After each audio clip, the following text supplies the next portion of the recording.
Hey everyone, welcome back to another video.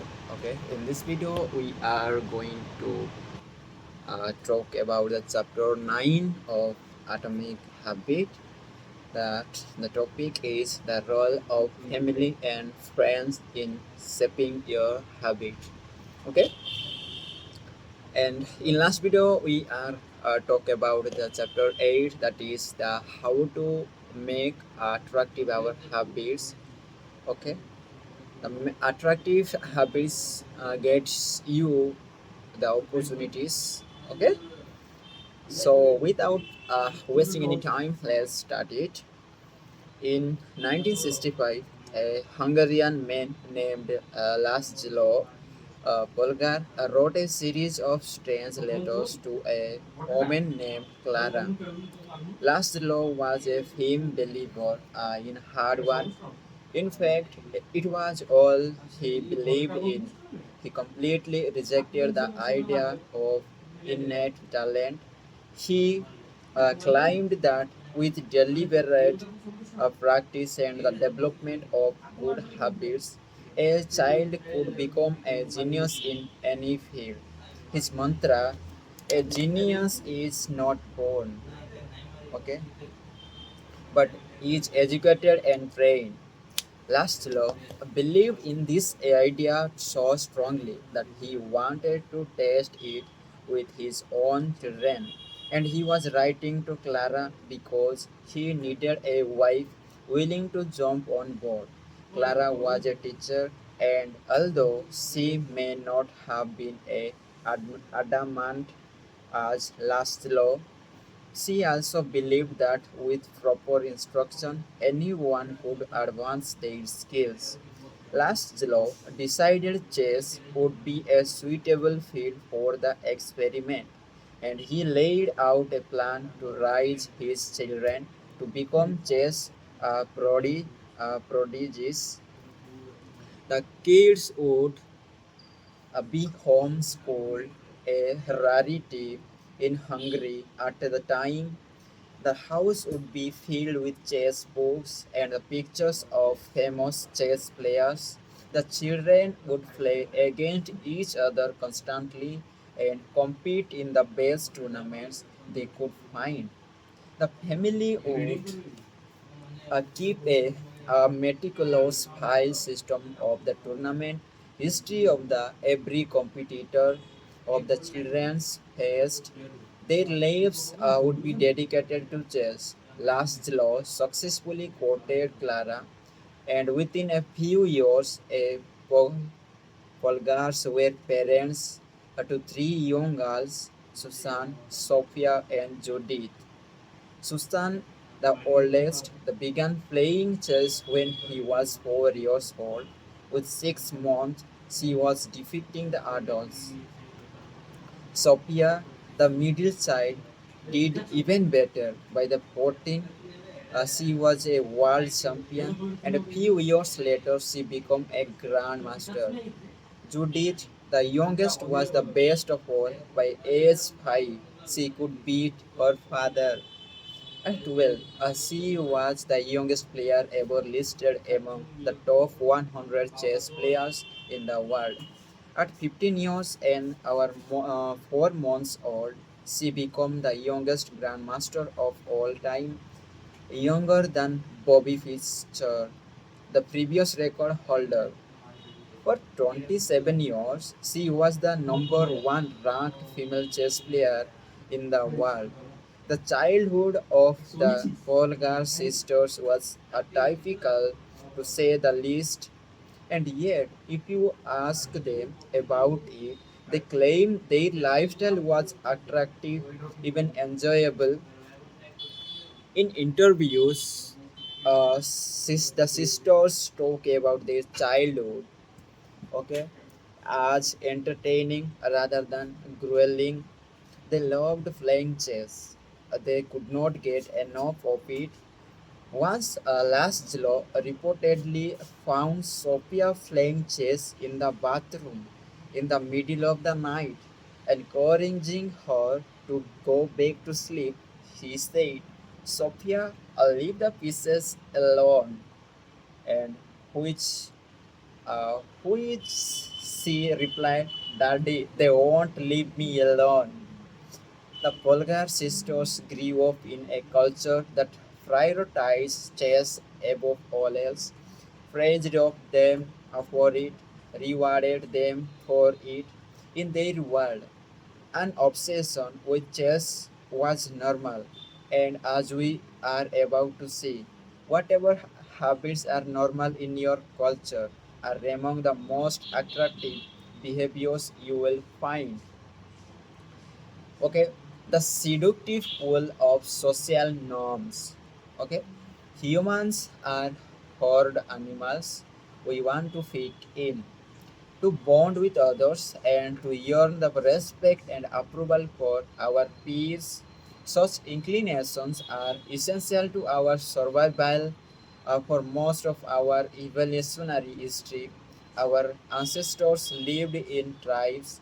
Becoming separated from the tribe, or being cast out, was a death sentence.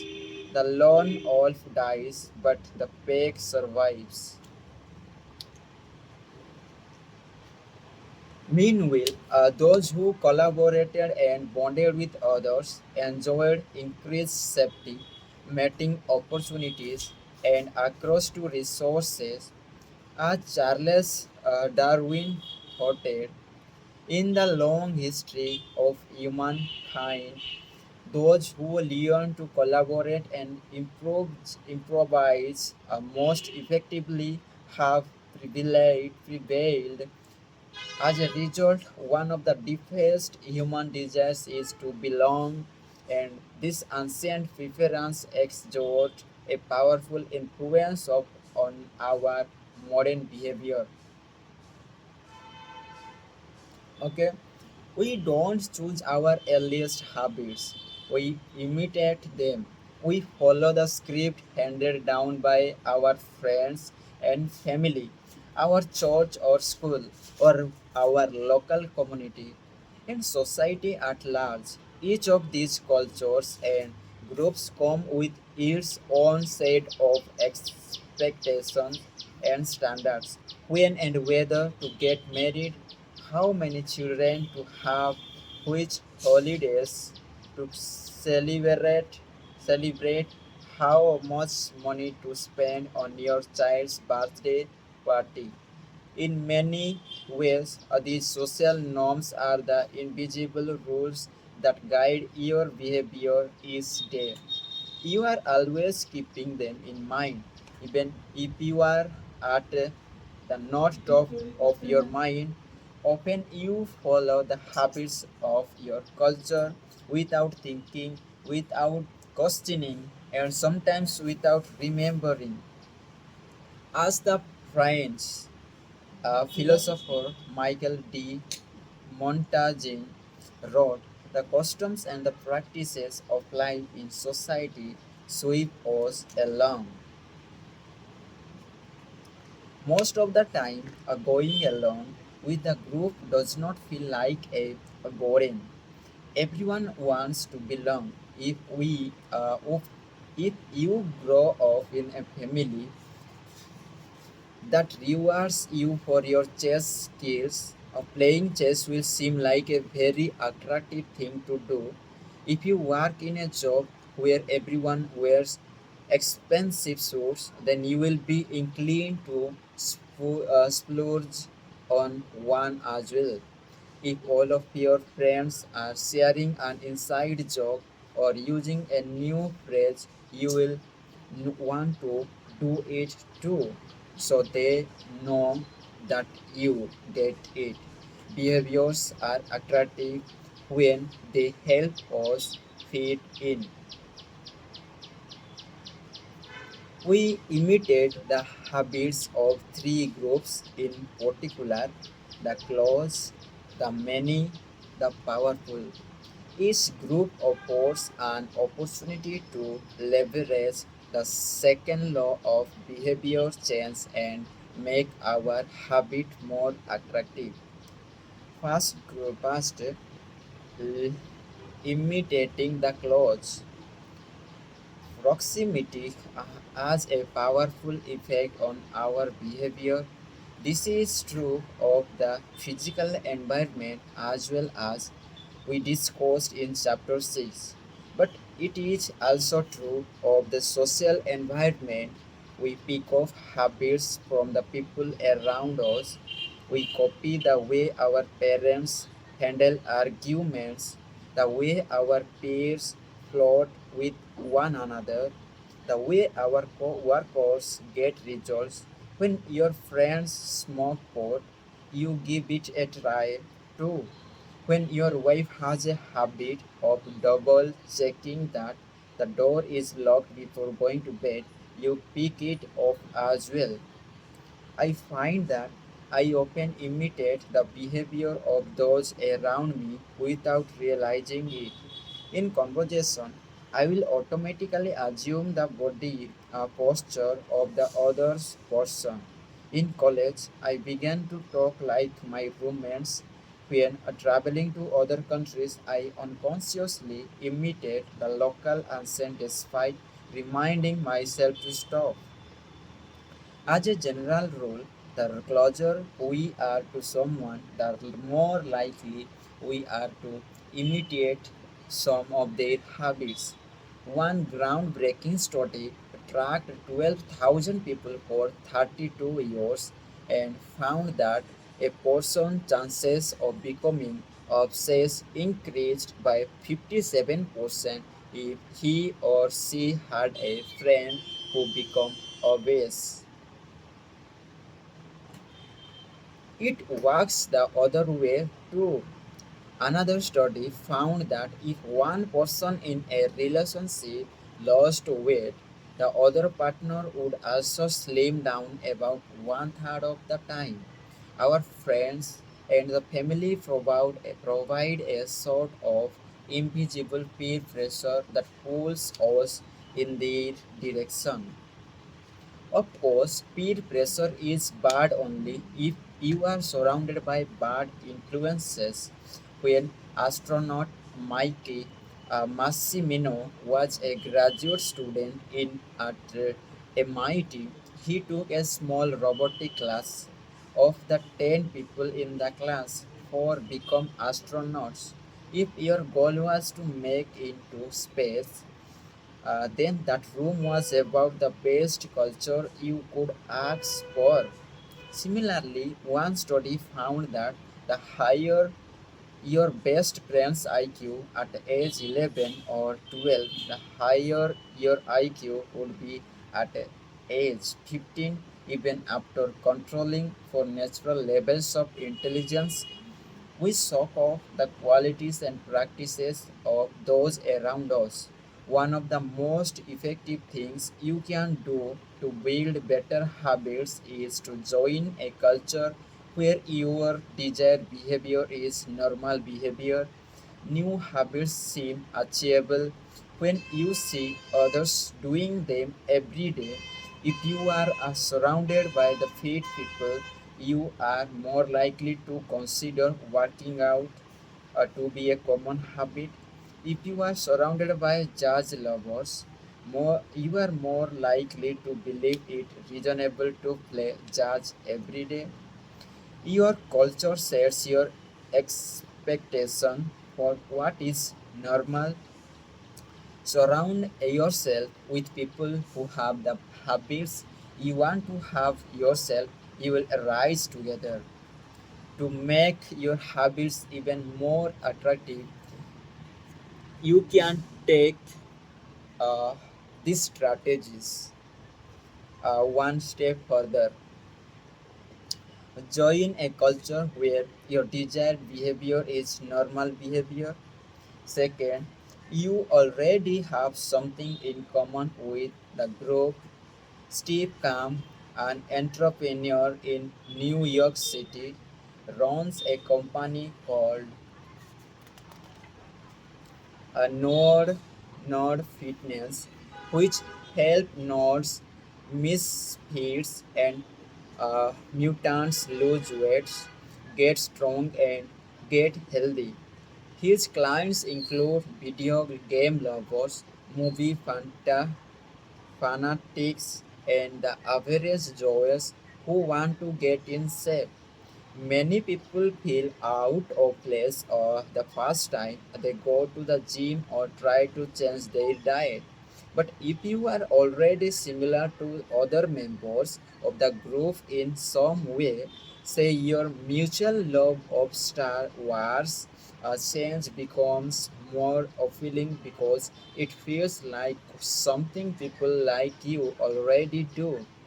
Nothing sustains motivation better than belonging to the tribe.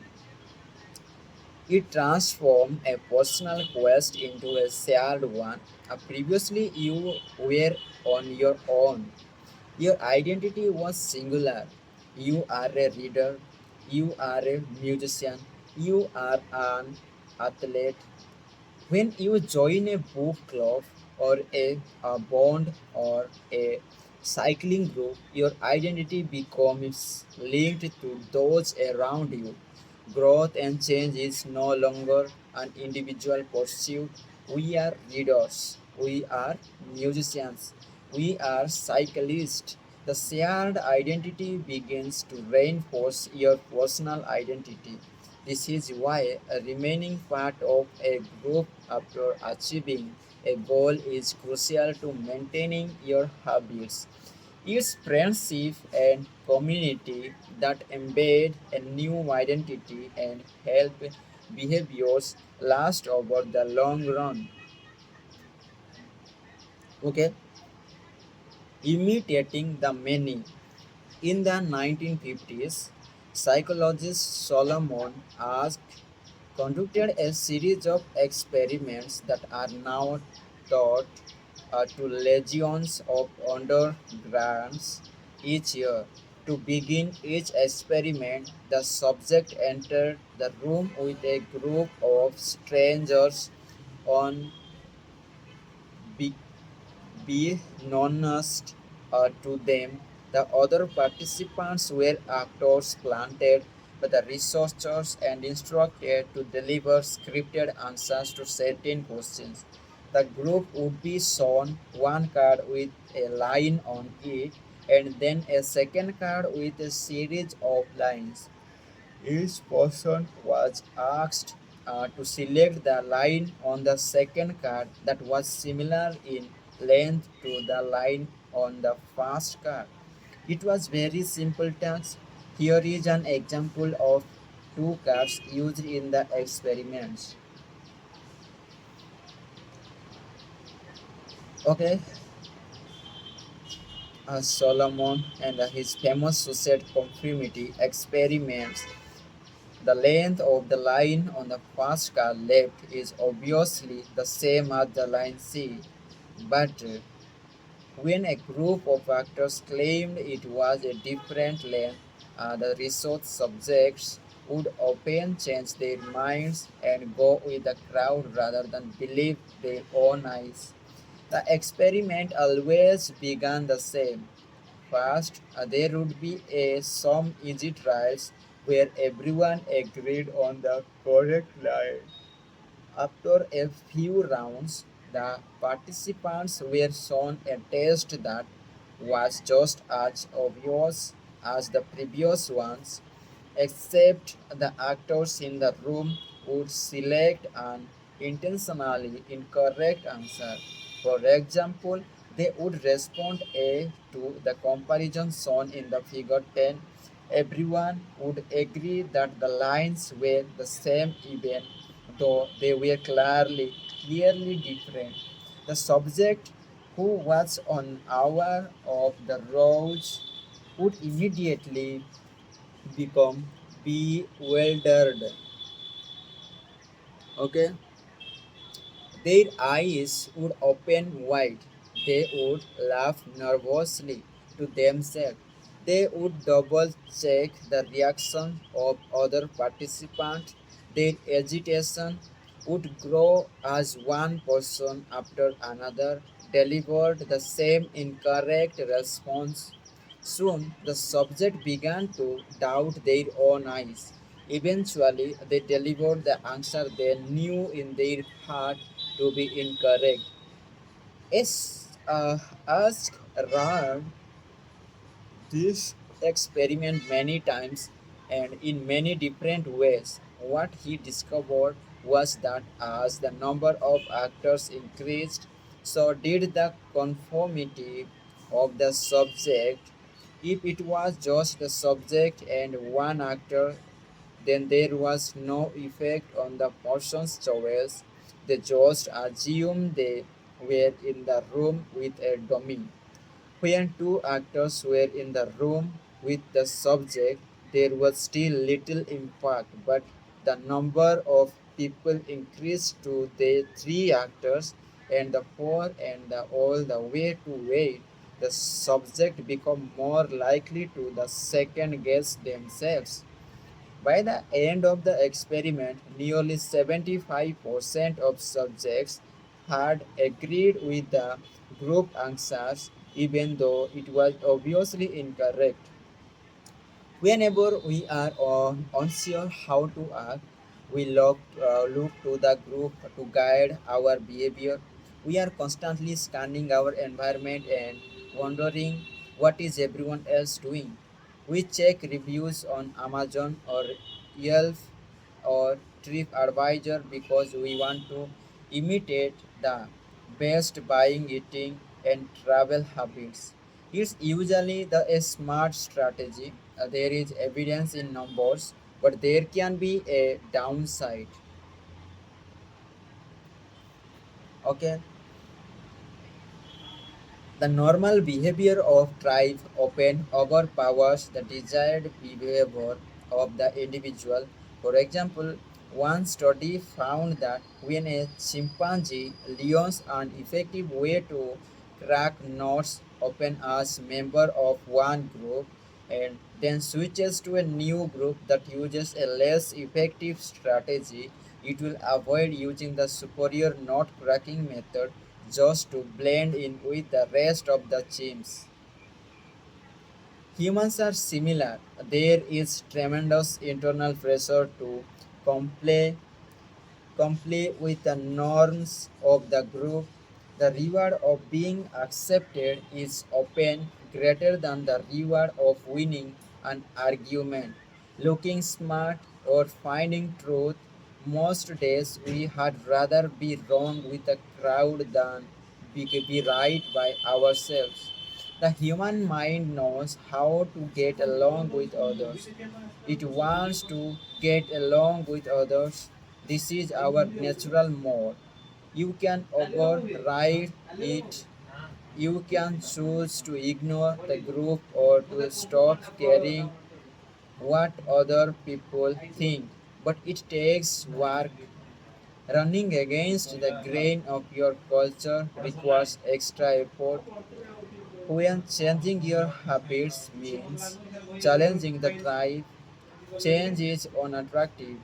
When changing your habit means fitting in with the tribe, change is very attractive.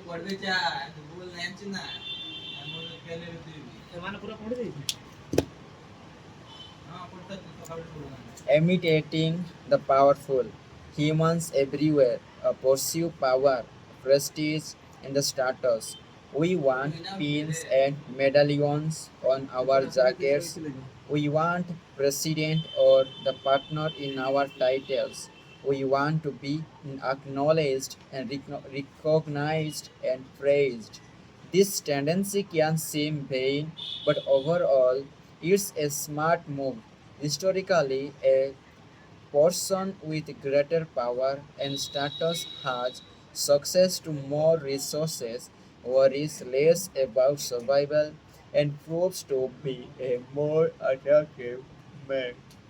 We are drawn to behaviors that earn us respect, approval, admiration, and status. We want to be the one in the gym who can be do muscle ups and the musicians who can play the hardest chord progressions or the parent with the most accomplished children because these things separate us from the crowd.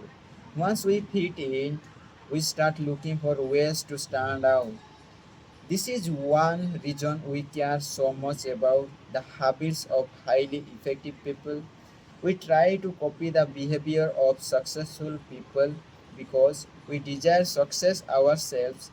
Many of our daily habits are imitations of people we admire.